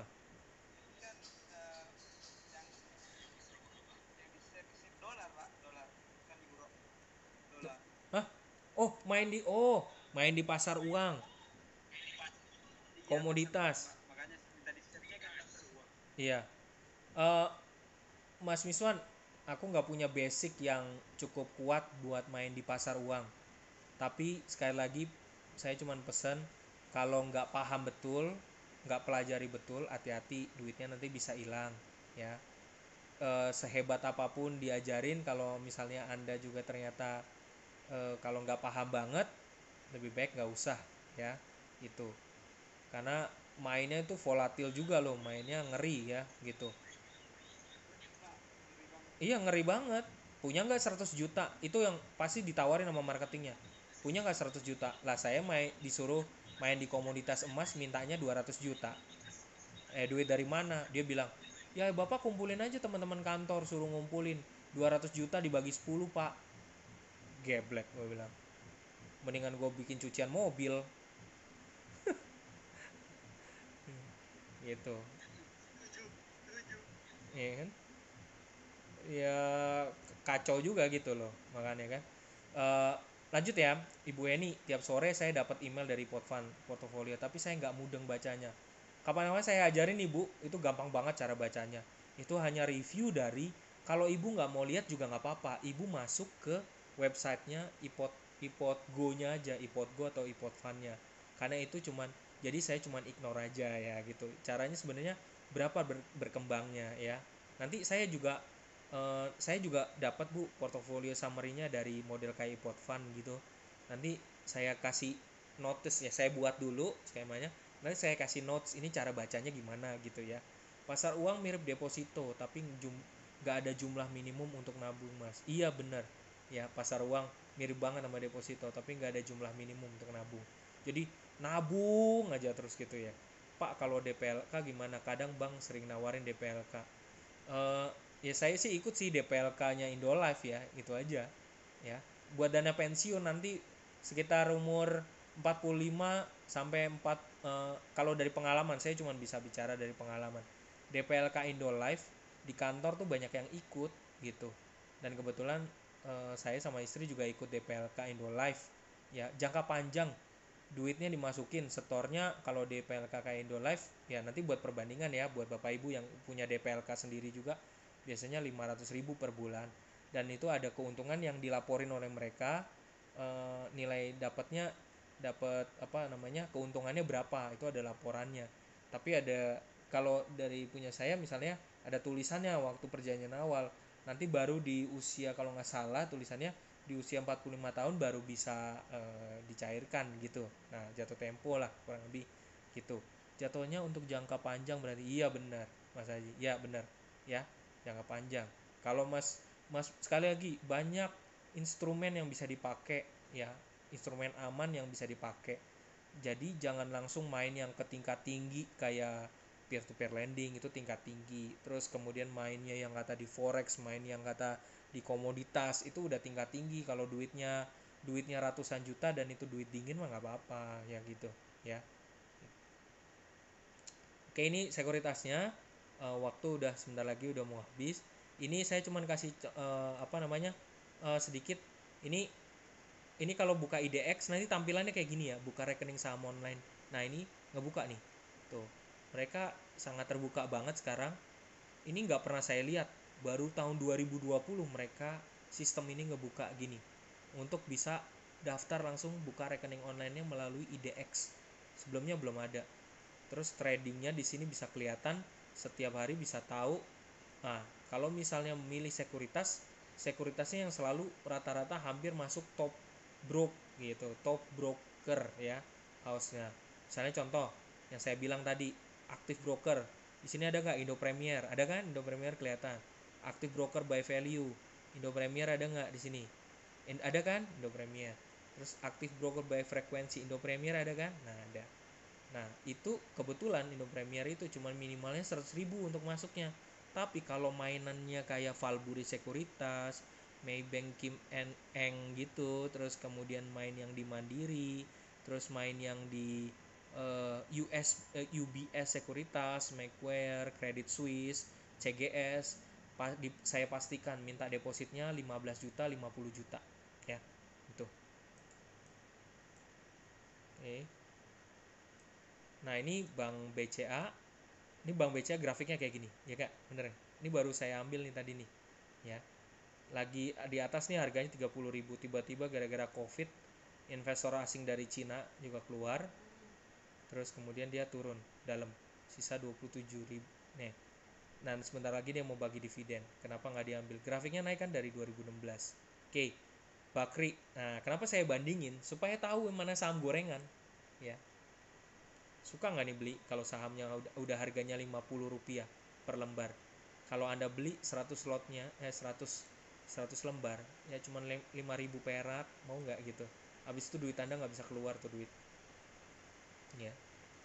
Nggak ada bergeraknya capital dari tahun 2008 langsung drop drag gitu. Tahu nggak Bakri Brothers kenapa jadi anjlok ini kasus apa, tahu nggak? Kasus itu apa namanya, yang di Surabaya ya, Lapindo. Ini nyebabin kayak gini nih ya, kasus Lapindo. Jadi orang nggak percaya lagi gitu ya. Tapi kalau BCA tadi makin tinggi ya. Tapi selalu beli jangan pas lagi tinggi ya. Di 2020 nih ada lagi tinggi nih, jangan beli kayak gini, beli yang momen yang saat ini. Nah, beli cicil 2.700.000, nanti kalau jatuh lagi. Nah, Bareksa tuh sama Indo Premier. Indo Premier sekuritas, Bareksa tuh bukan sekuritas. Bareksa cuman portal mempertemukan berbagai macam reksadana. Tapi nanti kalau misalnya dicairin karena Anda pakai Bareksa, maka nanti ketika Anda nyairin reksadananya, duit Anda dipotong sama reksadana, untuk reksadana sama Bareksa, karena Anda pakai Bareksa kan, aplikasi Bareksa, nanti dipotong sama Bareksanya juga. Jadi cuannya agak sedikit berkurang, itu aja sih ya. Itu. Tapi kalau Anda mau belajar pakai Bareksa juga nggak apa-apa. Bareksa kan baru tumbuh sekitar, mungkin dia udah usianya kalau nggak salah ya udah 4 sampai 5 tahun ya. Tapi kalau Indo Premier kan umurnya udah lama ya. Oke. Ini Adaro. Paling enak kalau beli waktu Adaro sama Adaro itu paling enak belinya di bawah 1.000, lihat nih di 2016, lihat ya. Nah, kalau kita ngomongin saham ya 2016. Nah, dibeli sekarang lagi turun gini, dibeli sekarang juga nggak apa-apa sih. Tapi kalau pokoknya dibeli di bawah 1.000, saya udah pungut nih Adaro atau di bawah 1.000 karena sekarang udah bergerak di 1.035. Nah, paling enak kalau beli di bawah. Loh, kenapa sih Pak? Beli Adaro apa yang nentuin? Sekali lagi, belinya itu adalah saham yang berdividen 2 kali ya. Lihat kinerjanya, lihat laporannya. Mas Jeffrey bisa pakai, oh jadi untuk yang robot tadi itu di ipotku atau dua-dua itu itu satu satu tempat. Kalau misalnya lagi main lagi, kalau ipot pay itu untuk narik duitnya lebih cepat. Oke. Kalau ipot go itu mempertemukan Anda langsung, investasi Anda langsung ketahuan jumlahnya berapa di ipot go, itu bisa langsung tahu portofolio Anda berapa, cuannya berapa di reksadananya, cuannya di sahamnya berapa. Kalau ipot pay hanya untuk melayani misalnya pembayaran, Anda juga bisa langsung pembayaran, keluarin duitnya lebih cepat. Kalau lewat ipot go Anda keluarin butuh 2 hari, 1 hari 2 hari. Kalau ipot pay langsung aplikasi yang sama, cuman beda pintu aja gitu, tapi keluarinnya cepet juga.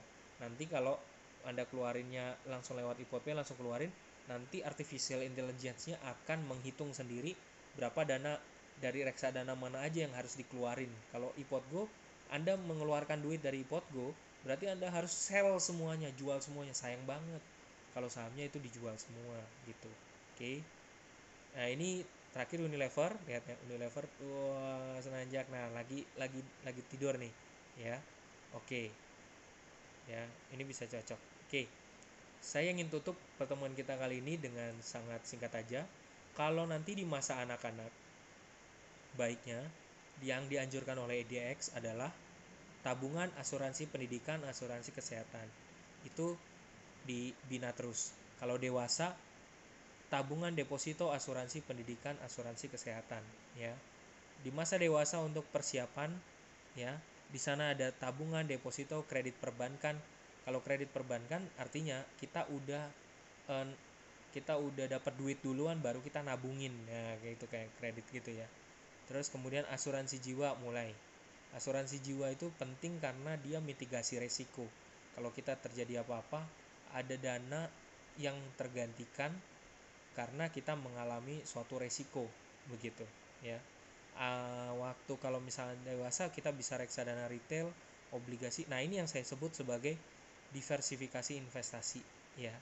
Nah, di masa tua kita boleh juga ada kok yang masih tabungan, deposito, asuransi jiwa, asuransi kesehatan, retail, saham, dana pensiun. Nah, kan saya bilang pada saat masa tua mulai itu dana pensiun.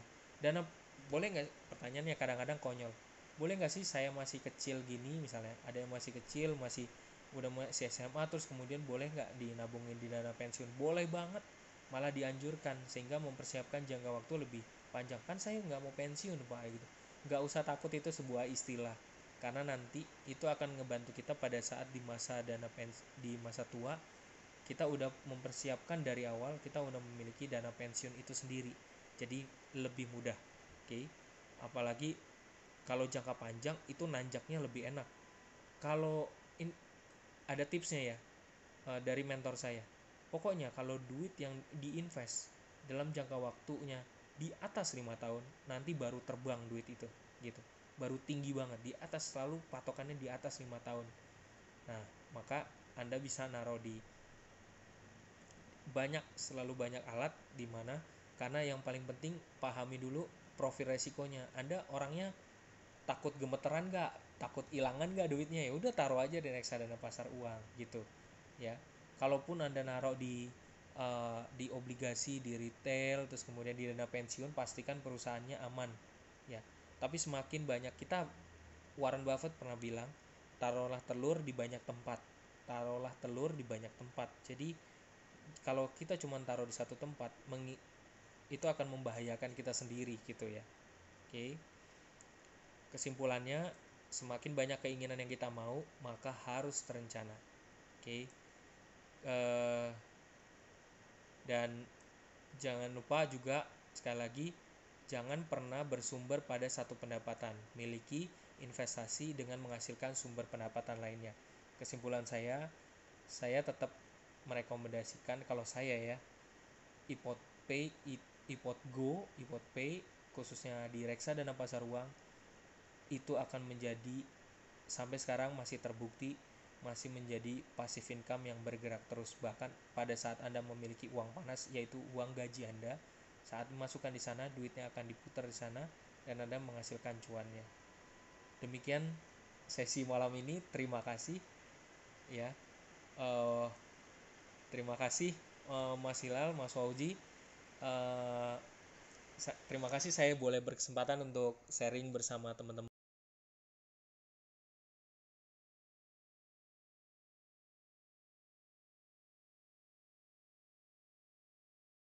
Ada yang kurang atau uh, nanti mau bahas lebih dalam lagi, silakan di WA langsung aja saya. WA-nya nggak pernah berubah ya. Nomor WA-nya nggak pernah berubah ya.